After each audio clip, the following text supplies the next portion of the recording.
Hello, Butterfly here with Butterfly Insights, coming to you today to bring you a little discussion about the warning signs in men to look for. So if you are a woman that has been dealing with some difficult relationships, and even if you are not in a current relationship or looking for a current relationship, but you have had some difficult relationships, here's some information that could really help you going forward and as a way to reflect on some things that you've been through and how it has actually affected you and why. So I'm going to go ahead and start. Have you ever had a man say something that instantly made your heart sink, but you brushed it off, telling yourself that you were just overreacting? Today we're going to talk about the unmistakable signs that you should never ignore, because when a man says these things, it's not just a red flag. It's a blaring siren to protect your peace and your heart and your future. So listen closely, because recognizing these patterns could be the most powerful act of self-love that you could ever choose. And many of you have had relationships with men that fit into these categories that have said these things to you. It has taken serious healing to get past what it has done to me. So when I talk about these things to you, I am coming from a place of not only knowing what I know through what I do for a living and through my research, but also from having been there. I want nothing more than to help women grow and heal and find their true personal power so that they can go with joy and belief in themselves, so they can overcome any block that this life may bring and receive what this life has to offer them that's good for them. Okay? So the first one that we're going to talk about is when a man says to you, "You're too emotional." I know a lot of you have had this said to you. So when a man looks you in the eye and he says, "You're too emotional," you should listen carefully. Not to the accusation itself, but what is beneath it. It's a dismissal cloaked in casual cruelty. It's a subtle attack on your fundamental nature. There's nothing wrong with you being emotional. There's nothing wrong with your sensitivities. They are strengths, both of them. Okay? Emotion is not a flaw. It's a mechanism by which human beings orient themselves in a complex and brutal world.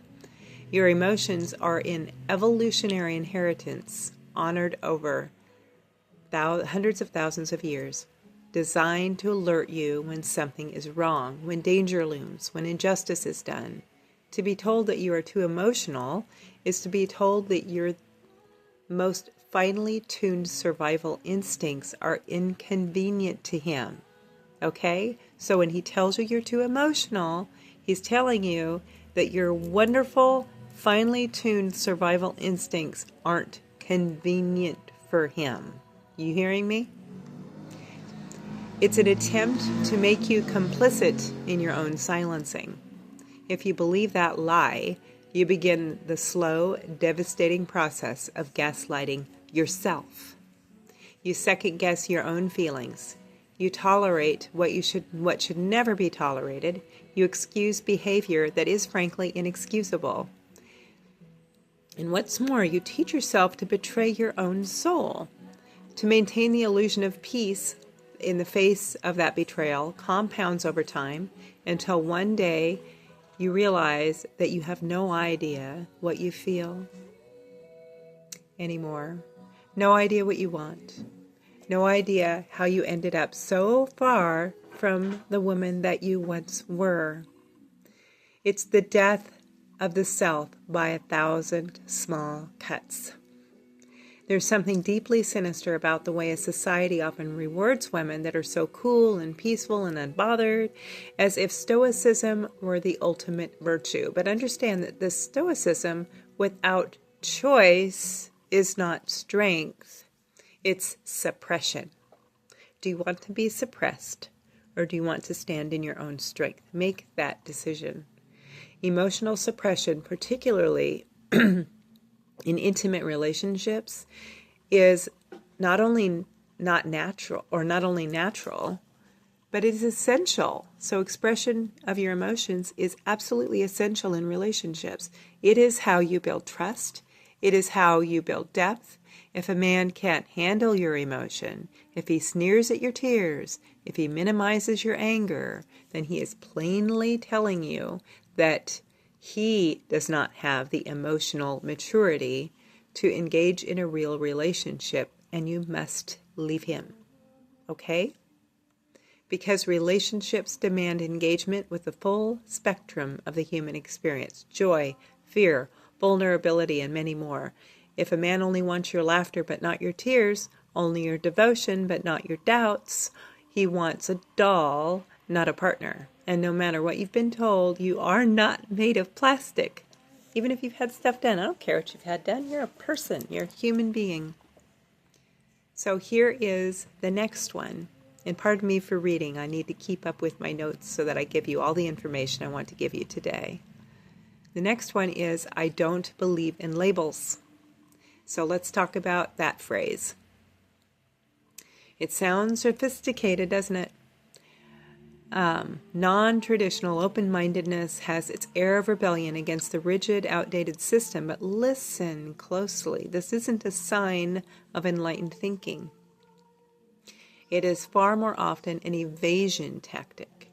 It's an attempt to secure the privileges of a committed relationship. Your time, your energy, your loyalty, without offering you the security, respect, and accountability that such a relationship demands. Labels are not cages. Labels are maps. They orientate you. They tell you where you stand and who you are to another. They tell you what you can reasonably expect to receive. To reject the very idea of labels is to plunge into a relationship of permanent ambiguity where only one party consistently has the upper hand and the other party lives in a state of perpetual uncertainty. Do you want to be that one? Never ever knowing? It isn't fair. And that uncertainty is corrosive as it eats away at your peace of mind. It compels you to overperform, to overgive, to continually audition for a role that you already deserve. It's important to understand the psychology behind this. Human beings are meaning-making creatures who seek patterns and structures and identities, because without them we flounder in chaos. A relationship without definition is a relationship where one person is forever in danger of being discarded at another's whim. Do you want to be that person? When a man refuses to call you his partner, his girlfriend, his significant other, when he shies away from claiming you, even in word, even as he accepts your devotion, he is indeed making a statement that you are temporary, optional, replaceable. Sounds like a piece of trash, doesn't it? That's what he's saying you are. And here's the truth, the uncomfortable truth that too many ignore. Love requires commitment, and commitment requires courage. To label something is to take a stand, to say, I choose you, I claim you, I am responsible to you. It is and responsibility is the very backbone of love. Without it, there is no foundation. So when a man tells you he doesn't believe in labels, understand that he is revealing a powerful unwillingness to bear the necessary burden of love. He wants to taste the fruit without tending the garden. He wants the shelter without building the walls. He wants the blessings of intimacy without the sacrifices it demands. You must ask yourself, do you want to spend your precious, finite life waiting for someone to grow up and realize that you already know what you already know deep in your bones? That love without commitment is exploitation dressed up as poetry. You are not here to be someone's sacred without hesitation. When a man shows you through word or deed that he will not and cannot give you that, please, please listen and walk away. And if you haven't already walked away and you've been in this for a while, that's okay. You still can. You can walk away. So here's another. You're lucky I put up with you. And it can come off as like kind of a joke. It can come off serious. It can come off a lot of ways.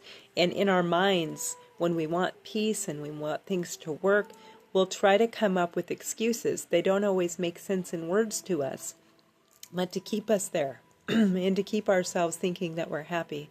But listen to it when somebody tells you that, when he says, you're lucky I put up with you. When he looks at you after all you've given, after all the moments of patience, kindness, loyalty, and tells you that you're lucky he puts up with you, what he's really doing is something profoundly destructive. He's attempting to invert reality itself. And this is where you start to tell yourself things to make everything be okay in your head. Because he is doing that. He's messing up reality. He's trying to convince you that what you're offering, your care, your attention, is somehow a burden. And if you're not careful, you will start to believe him. That's the real danger.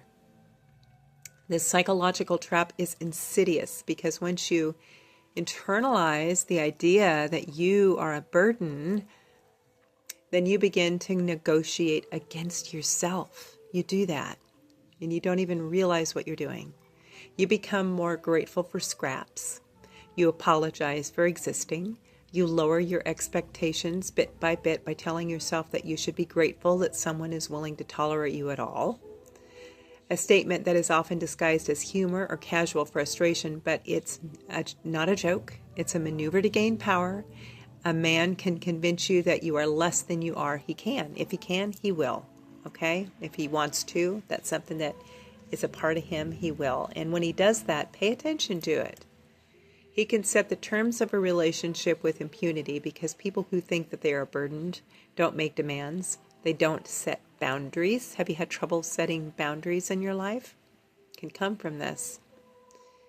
And they don't leave when they should. They stay silently suffering. They think they deserve it psychologically. I did. I got to a place where I did. And I know now so much that I'm not deserving of something like that. But I did believe it then. It's a form of emotional abuse that wears down self-esteem like water wears down stone. Slowly, imperceptibly almost, until one day you realize that you are the ghost of the person that you once were. You're too tired or too frightened to imagine something better. And I know I'm not the only one. I've met so many that feel and look and seem like the ghost of who they once were after being through a relationship with a person like this. If you hear these words, I'm lucky I put up with you, I urge you, don't argue. It's not going to do any good. Don't try to prove your worth. Don't beg him to see your value. Because if he can't see it now, if he chooses to frame your very being as an inconvenience, no amount of pleading will change that. No amount of pleading will change the fundamental calculation that is in his mind right now. Hear this. Your dignity must not be up for debate. You must see through the manipulation and understand that real love makes you feel larger, expanded. It never makes you feel small, okay? It strengthens you. It builds you up to something more and better, not less. And you must remember that a man that truly loves you and respects a woman and sees her as a partner, he sees her as someone to be protected and endured. Not to be endured, not a project to take to manage and to deal with, but as somebody to protect and honor. He feels honored to walk beside her, not burdened by her presence. A man who suggests otherwise is unworthy of the very love that he claims to have. A lot of people use that word and throw that word around a lot. Doesn't mean they understand it. So, here's the next one. When a man tells you, all of my exes were crazy. Now let's turn to this is something even more deceptive, pardon me. When a man tells you, and often with a smirk or a sigh, that all his exes were crazy. At first it might feel flattering. He's framing you as something different, as something better, as someone above the chaos of his past. It's a trick, though. And sometimes even he doesn't realize it is. Sometimes he does, but it's a trick. And it's a dangerous one because he's showing you, whether he realizes it or not, his inability to take responsibility for his role that he's had in past relationships. A man who demonizes every woman who came before you is a man who learned nothing. After a failed relationship, it's important and mature to reflect and do the uncomfortable task at looking at oneself and saying, I made mistakes. I contributed to the downfall. If a man cannot do that, if he insists on painting every ex as irrational, unstable, vindictive, what makes you think that your story will end any differently? It won't.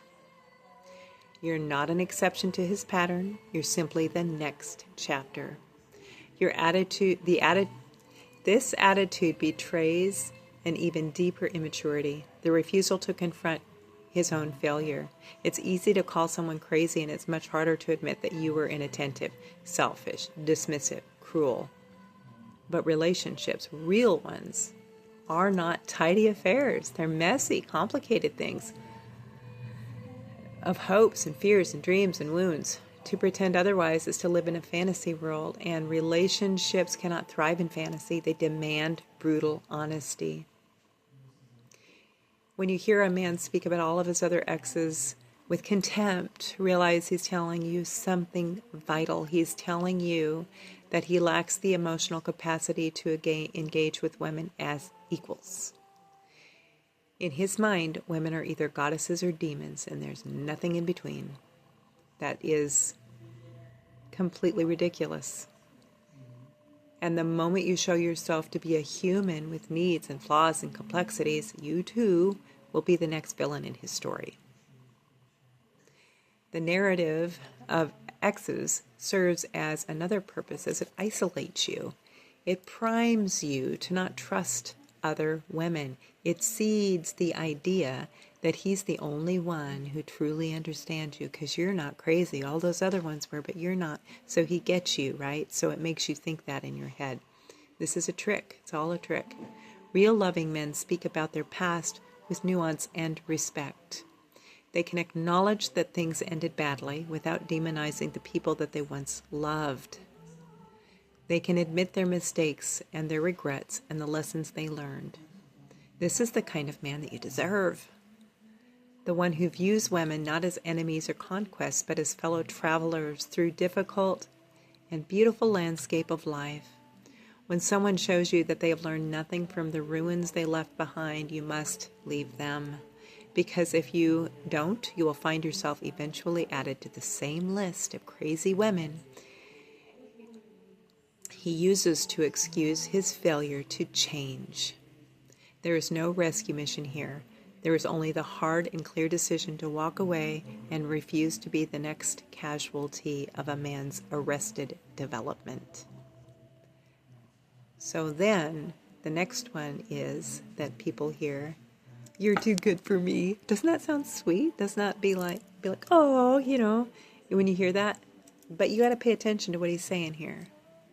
When he looks at you with that certain tired smile and that air of resignation and tells you that you're just too good for him, don't mistake it for humility. Don't let your heart romanticize it into some tragic poetry of love and inadequacy.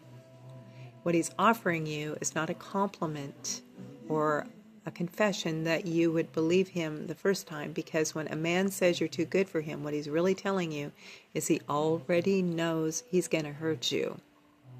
He's already set this up to where he knows you're good for him, okay?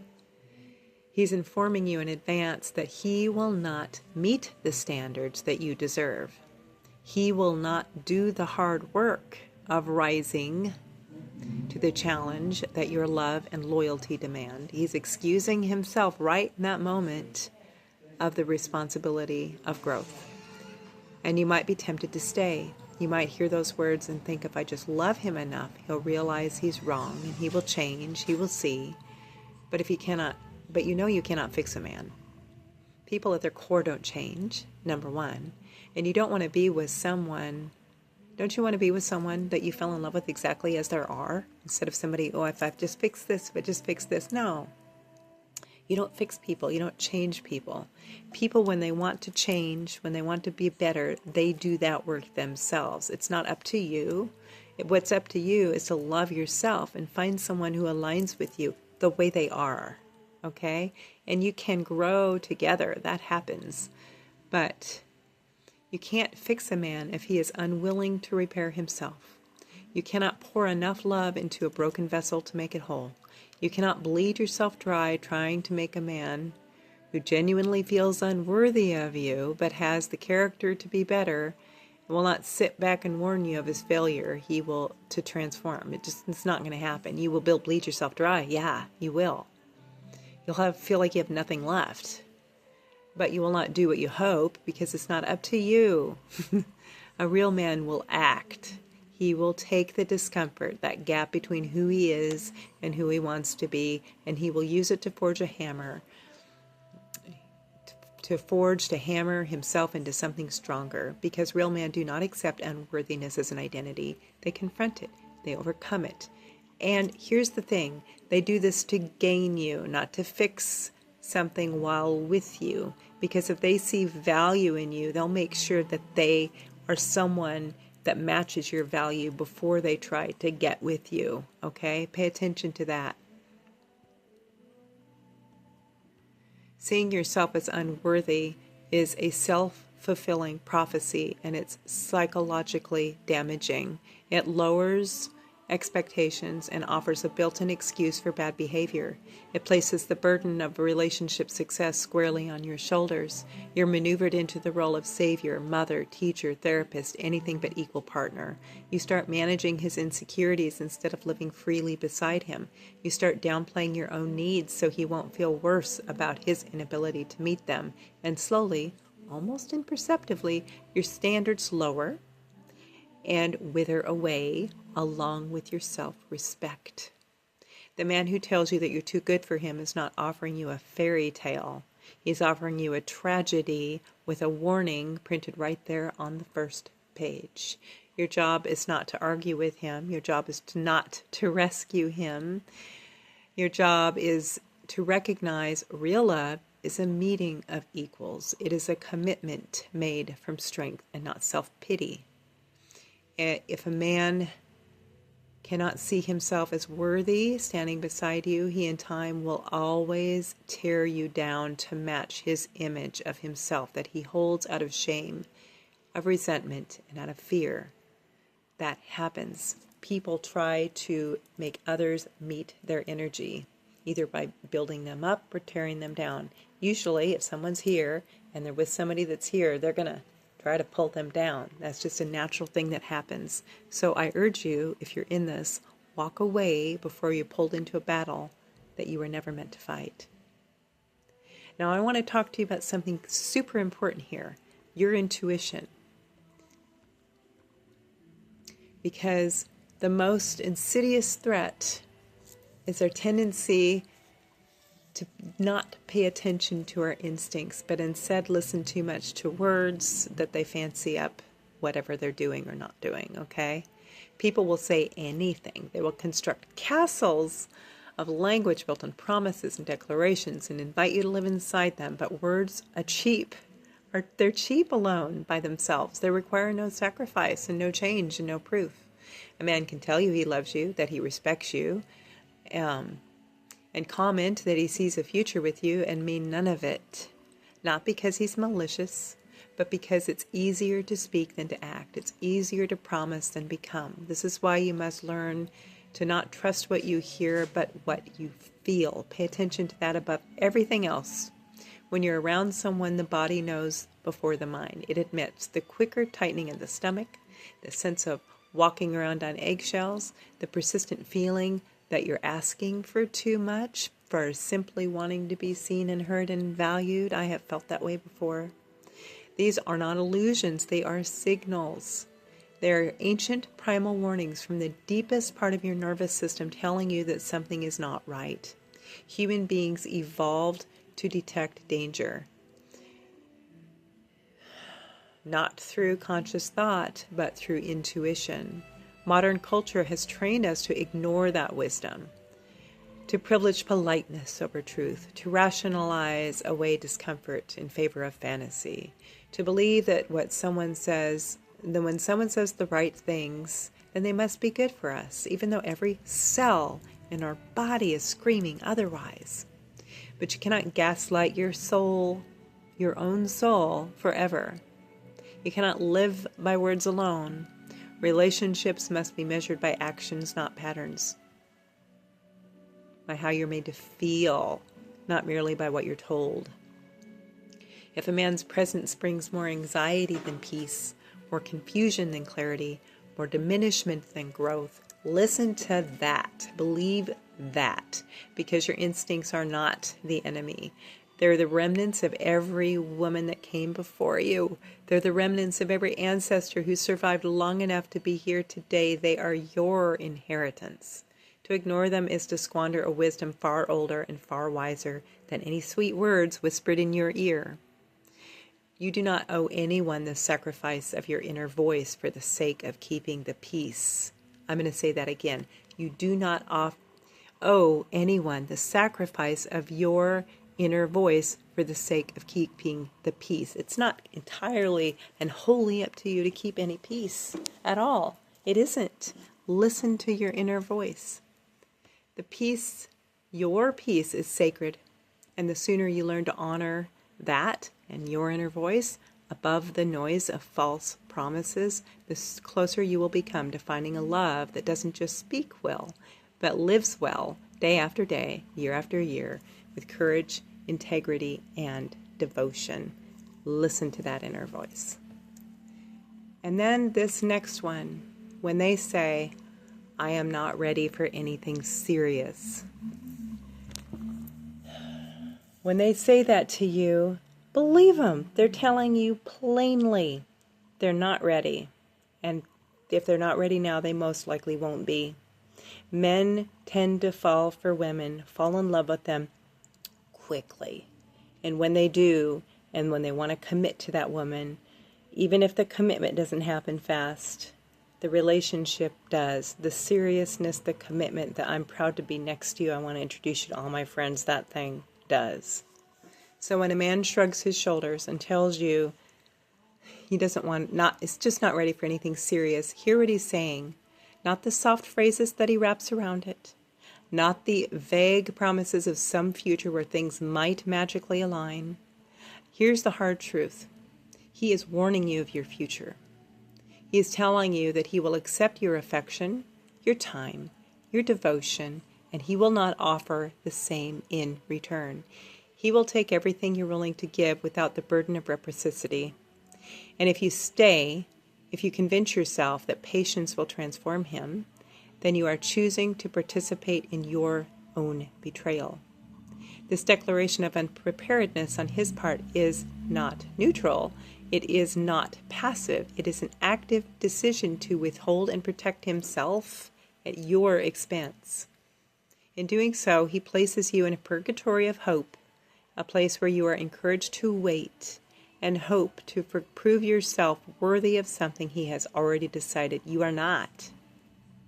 The tragedy here is that many women, particularly those who are loyal, nurturing, deeply empathetic, hear these words and think that they are an invitation to stay, a challenge to overcome, but you must understand that love is not a prize that you earn. If he must be convinced, cajoled, or waited on, then he does not have the love in the way that you deserve to be loved. There's a profound psychological danger in ignoring such a clear statement. You risk becoming complicit in your own diminishment. You begin tailoring your behavior and suppressing your needs, making yourself smaller and more convenient at the desperate hope that someday he'll be ready and someday he'll choose you. But someday is a mirage. It recedes with every step you take towards it. Men who are ready to recognize the rarity and the value of genuine connection do not waffle. They do not hesitate. They act. They claim you with their words and their deeds. not out of desperation, but out of true intention. They understand that when you meet someone extraordinary, you do not respond with caution, you respond with courage. A man who tells you he isn't ready is telling you unmistakably that you are not a priority. He values the freedom of uncertainty more than the intimacy of commitment. And no matter how much potential you see, no matter how vivid the future you imagine, you cannot build a life with someone who is not willing to give you all of themselves. Love demands presence. It demands decisiveness. Anything less is demeaning and draining of your spirit. Okay, so this is the most dangerous one of all, this last one here. This is one I want you to really pay attention to. When somehow they are always the victim. Pay attention to that.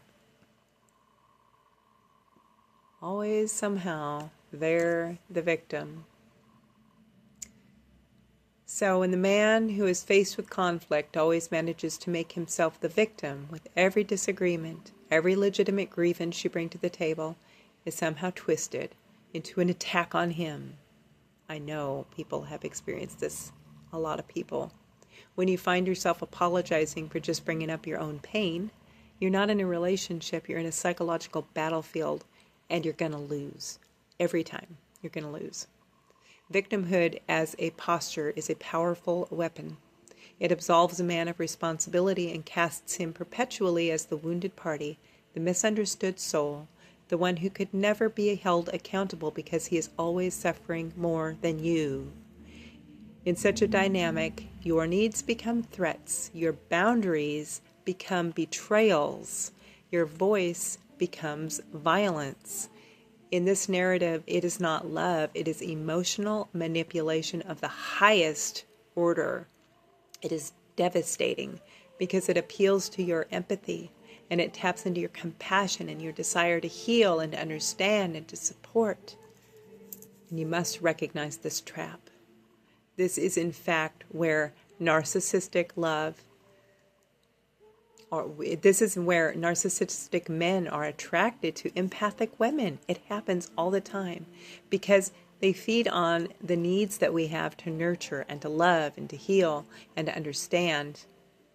And they twist them to weaken us, to remove our power, to make us crazy so they can have full control. Now, true partnership requires mutual accountability. It requires two people willing to own their own faults, confront their own shadows, work through conflict, not by assigning blame, but by seeking truth. A man who weaponizes victimhood is a man who has refused to grow up and is trapped in a helpless boyhood forever, seeking a mother, not a partner. And if you stay, you will be forced to mother him, comforting him of his irresponsibility and excusing his failures and diminishing your own needs for the sake of his fragile self. You lose yourself over time in this. Over time, this dynamic hollows you out. It trains you to doubt your perceptions, to minimize your feelings, to accept smaller and smaller pieces of love as if it were enough. It makes you a caretaker of his dysfunction rather than a co-creator of a thriving, vital relationship. Healthy men meet conflict with openness. They acknowledge hurt without deflecting. They recognize that intimacy is the painful act of facing the truth together. When a man shows you that he will always be the victim no matter what the circumstances are, believe him. Understand there is no partnership to be had with this type of person. There is only a lifetime of walking on emotional eggshells and apologizing for wanting more. Sacrificing your joy at the altar of his insecurities. You are not here to diminish yourself so someone else can avoid growing. You are here to be loved, to love in full measure and strength and honesty and unwavering dignity. So if any of these phrases and situations sound familiar, I want you to repeat this to yourself, either out loud or in your head, but repeat this to yourself as I say them. I will not negotiate my peace. I will not shrink my soul to fit into a space that was not meant for me. I am deserving of a love that uplifts and nourishes every part of me. I will read them again, and I want you to say them again to yourself. I will not negotiate my peace. I will not shrink my soul to fit into a space that was never meant for me. I am deserving of a love that uplifts and nourishes every part of me. Now, women that have been through these types of relationships with these narcissistic men, it destroys them. It tears them down.